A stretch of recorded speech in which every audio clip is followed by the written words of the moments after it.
So, with the airing of Family Matters Part 2, The Flash has concluded its third story arc or graphic novel, as the new showrunner Eric Wallace has called them since he took over in the show's 6th season. With this next storyline beginning this coming week, I figured I should take a look back at these episodes and talk about if I thought the story surrounding them was good, since I don't do episodic reviews on this channel anymore. So far, I've actually really liked his stories. You can check out my review of Season 6, but I really thought Blood and Truth, the Bloodwork story, was pretty great, and Reflections and Lies was also a really solid story, and I enjoyed Eva and the Mirrorverse plots a decent bit. So I was really excited diving into Season 7 after they wrapped up the Mirrorverse to see what they were going to do, and I have to say, I don't think they followed up these last two storylines very well. Like, at all.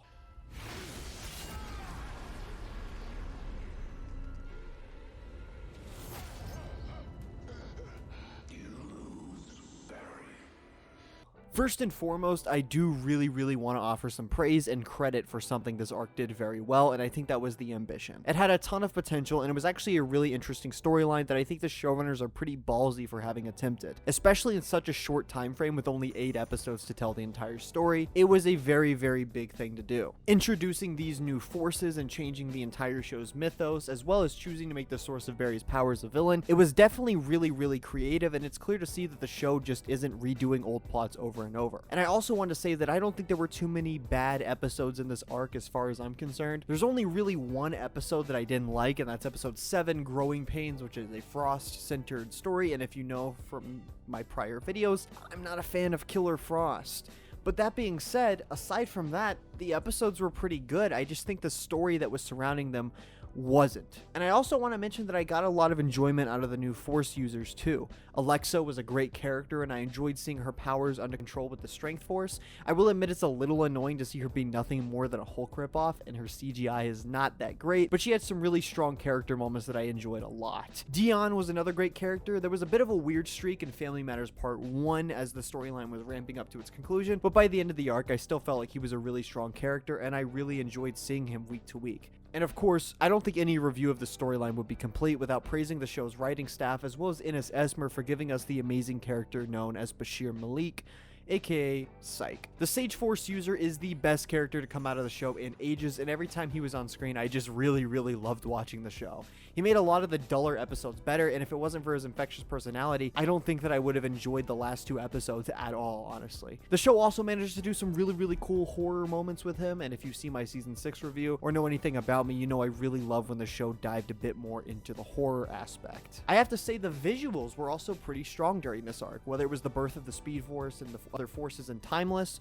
or the brief climax between Barry and the Speed Force and the People vs. Killer Frost. I thought they were all great. Even if the episode itself isn't great, the climax in Family Matters Part 2 is really fun, whether it's them all fighting within the Speed Force against the Speed Force, or if it's the scene of Barry taking down the Force Tornado with all the forces powering him up. There's a ton of really awesome visuals in this arc, and I think that's one of the coolest things. The CGI is also really solid. There's an amazing looking dinosaur in the one with the 90s, and I think that's really funny that they managed to make such a good looking dinosaur, while Fuerza is over here looking not good. Unfortunately, that's all that I can really say about the positives for this arc. The visuals are cool. I really like the new Force characters. I think that the episodes in this arc are all right, but there's a lot more issues to talk about. Stupid boy! I can see I'm going to have to kill you too. Barry!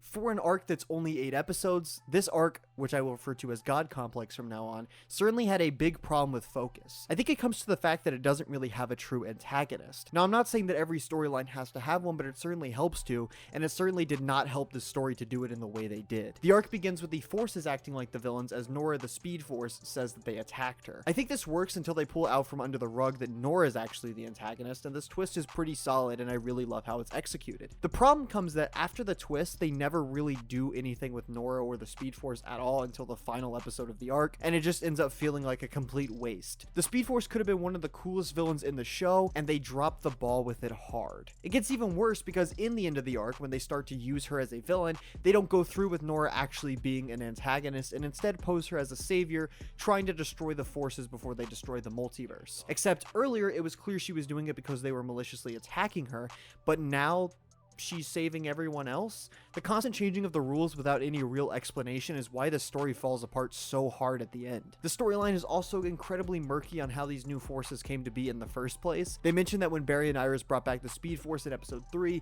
they created them, but that doesn't really make much sense. How did Barry and Iris create these 3 new elemental forces? Why not just have them be locked behind a barrier like they are in the comics? That seems like such a better thing to do.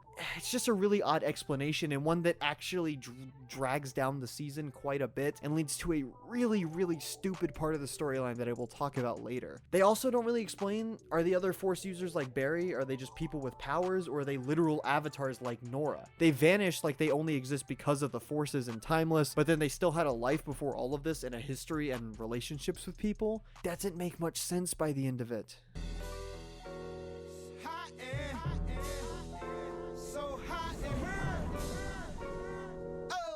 I have to be completely honest, I think this storyline was paced like complete ass. God Complex only had 8 episodes of time, and it managed to simultaneously feel dragged out and rushed. The pacing starts fairly well too, in my opinion. We start with the first 3 episodes of the storyline introducing each new force, and it feels like we're going somewhere.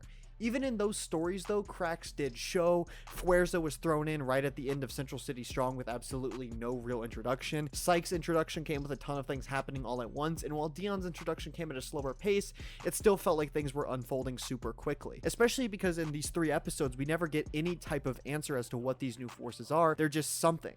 It really feels like they should have given us something to understand in these episodes. If they had a longer episode count than just 8, it would make sense, but it really didn't. The story then slams on the brakes for practically 2 whole episodes to give Caitlin and Frost a storyline that involved the 2 splitting apart, having a government agent come in to arrest Frost, put Frost on trial, and then have her to be sentenced to life in prison. What did these 2 episodes add to the season at all?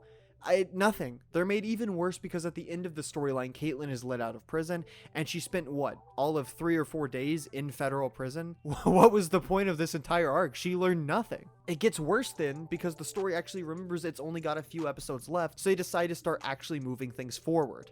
Timeless is a pretty solid episode and does a lot of cool things, including finally fleshing out a lot of the other Force users, as well as going back to episode 3 of the series with a nice little tie-in to everything that started the new forces. Unfortunately, the story then has to wrap everything up in the next 2 episodes, which are some of the most rushed and confusing episodes of the show we have gotten in a long time. So many issues with this arc could have been solved had those 2 Frost episodes not existed. Instead, this arc rushes through its first 3 episodes, stalls in the middle, and then rushes through its final 3 episodes, and it never feels like we have any time to understand what's going on before the storyline is over. And the fact that the arc just pauses for 2 episodes makes it feel like it's gone on way too long before the end. I'm a force of nature.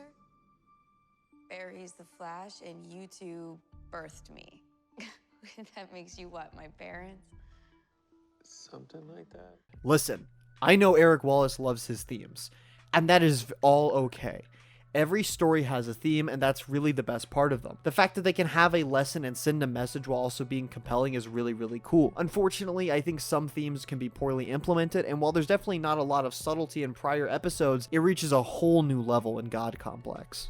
The story is definitely about family, and that's okay because The Flash has always been about family from day one. I think this story handled it very differently. The Forces are frequently referred to as Barry and Iris' children because they were created by them, and Barry and Iris mentioned they feel responsibility for them. The Forces also refer to each other as siblings. I don't think this is a bad idea on paper, but it's terribly done in execution. These are metaphors, writers. There is absolutely no reason for Bashir, a man in his late 30s, to call Barry and Iris mom and dad, as funny as it might be coming out of Ines Esmer's wonderful performance. Hi, Mom. So you're Dad. It's made even worse when Nora refers to Barry as her beautiful boy, while only episodes later calling Barry and Iris her parents. Every mention of mom, dad, bro, sis is just cringy, and I'm sorry, I hate using that word, and I don't really think it's a valid criticism, but that's what it is. It's just cringe. It actively took me out of each episode I saw, and I felt like it was horribly used. The worst part is, again, I don't think the base idea is bad, and maybe if the storyline didn't feel as rushed and we actually had time to flesh out the dynamics between Barry and Iris and the Force users, this could have worked. Unfortunately, they didn't, and it doesn't. It's just a big, horrible mess that continues to drag down this storyline that is already so damn messy. Another point, it would have actually been pretty funny if every character knew it was a metaphor and Psyche just called them mom or dad or sis or bro. He's a sarcastic asshole, and I think that would actually be really funny. But instead, Everyone does it, and they do it with a straight face. Why? Like being hugged by warm, loving arms. His mother made it for him. Lastly, I think the biggest issue with this arc comes from the lack of an emotional core to latch onto. There's simply nothing compelling here. A lot of my issues that I had with this season and this storyline could have been fixed if I found the story any bit compelling.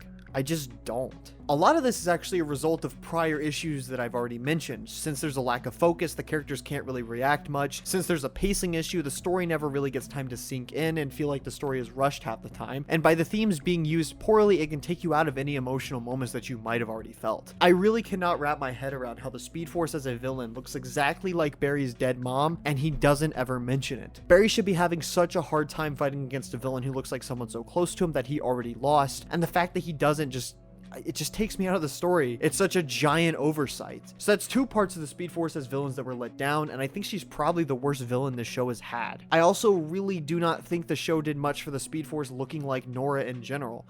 In fact, ironically, the best episode of handling that was episode 7, Growing Pains, and that episode is a complete train wreck. Iris also actively acts weird, like Barry would just like having someone who looks like his dead mother around, and maybe he's moved on because he's seen the Speed Force like this for so long, but again, it really took me out. And I also actively hated that they tried to portray the Speed Force as a real person. This kind of goes back to the weird familial mom, dad, sis, bro things. This is an extra dimensional being and a force of nature. They are not a person. Stop treating them like that, please.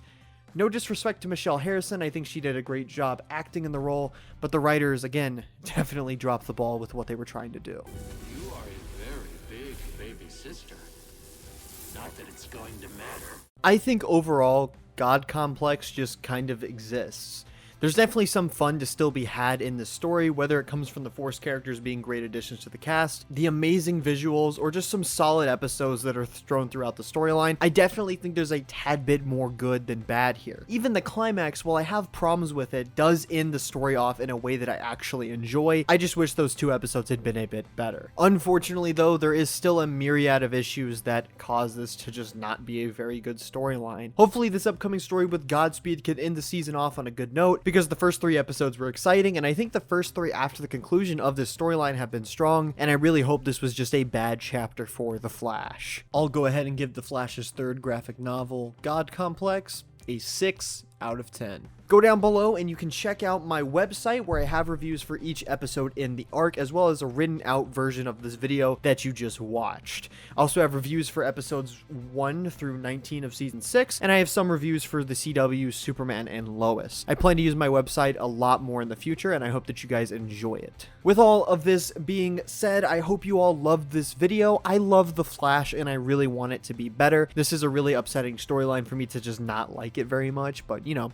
shows will just have stories that you won't like, and you just have to accept that. Please go ahead and subscribe if you enjoyed this video. It really helps to grow the channel, and I'm really excited to be making more content. It's been a lot of fun. Expect a review, maybe, of the upcoming Godspeed storyline if I think it's worth talking about, and then I'll have an overall season 7 review as well. With all that being said, again, thank you for watching. Comment down below your thoughts on God Complex and season 7 as a whole if you want to, and I'll see you all in my next video.